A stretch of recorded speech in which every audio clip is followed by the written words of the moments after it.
প্রচণ্ড গরম। এই গরমে এসি, বরফ জল ছাড়াও নিজেকে ঠান্ডা রাখবেন কিভাবে? বিশেষ এক প্রাণায়ামেই লুকিয়ে আছে সেই রহস্য।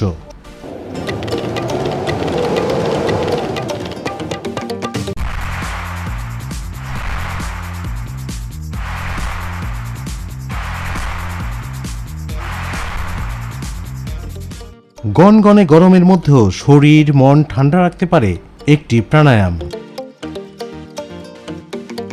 যার নাম শীতলী প্রাণায়াম।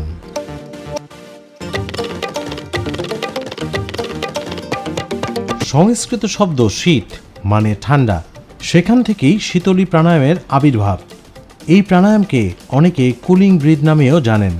সহজে চটজলদি শরীর মন ঠান্ডা করার এর চেয়ে ভালো পদ্ধতি আর হয় না।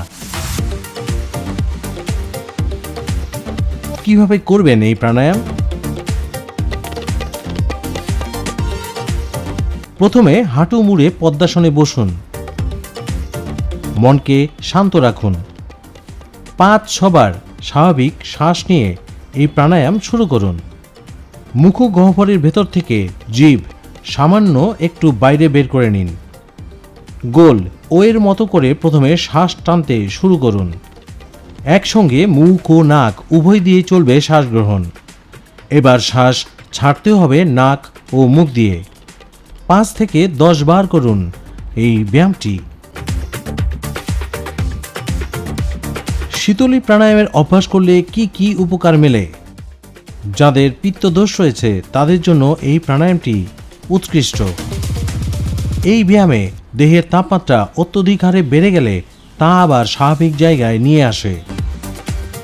পেটের গোলমাল, অ্যাসিডিটি, হজমের সমস্যা নির্মূল করে। ত্বকের প্রদাহজনিত সমস্যা দূর করে।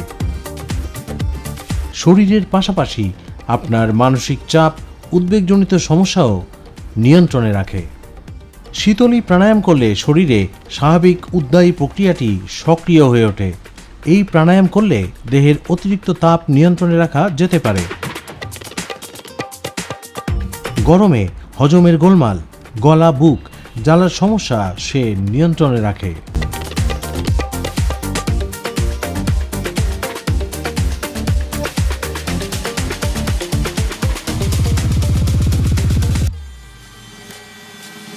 আশা করি ভিডিওটি ভালোভাবে উপভোগ করেছেন।